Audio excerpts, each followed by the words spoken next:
সম্রাট আকবরের দরবারে এক মৌলবী ছিল। সে সম্রাটকে বলল, জাহাপনা, আপনার এই রাজ্যের মধ্যে রোগীর চাইতে ডাক্তার বেশি। মৌলবীর এই কথা শুনে রাজ দরবারের সভাসদবৃন্দ বলে উঠল, মৌলবীর কি মাথা খারাপ হয়েছে নাকি? মৌলবী বলল, না, আমার মাথা খারাপ হয়নি, আমি সত্য কথাই বলছি। আমি আগামীকালকেই এই কথার প্রমাণ দিব। পরের দিন সম্রাট সহ রাজসভার সমস্ত সদস্যরা উপস্থিত, কিন্তু মৌলবী আসেনি। সকলেই মৌলবীর জন্য অধীর আগ্রহে বসে থাকলো, কিন্তু মৌলবী সেদিন আসলো না। মৌলবী আসলো তার পরের দিন।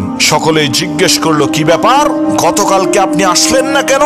আপনার না প্রমাণ দেওয়ার কথা ছিল রোগীর চাইতে ডাক্তার বেশি? মৌলবী বলল, ভাই, প্রচন্ড দাঁতের ব্যথায় কাল আসতে পারিনি, আমাকে ক্ষমা করবেন। তখন সম্রাট সহ সভাসদবৃন্দের সকলেই বলতে লাগলো, ধুর মিয়া, এইটা কোনো রোগ হইল নাকি? নিমের পাতা দিয়ে একটু গরম পানি কইরা কুলি করলেই তো দাঁতের ব্যথা ভালো হইয়া যায়। তখন মৌলবী বলল, দেখেছেন সম্রাট, এই রাজ দরবারে আমি একাই রোগী আর আপনারা সবাই ডাক্তার।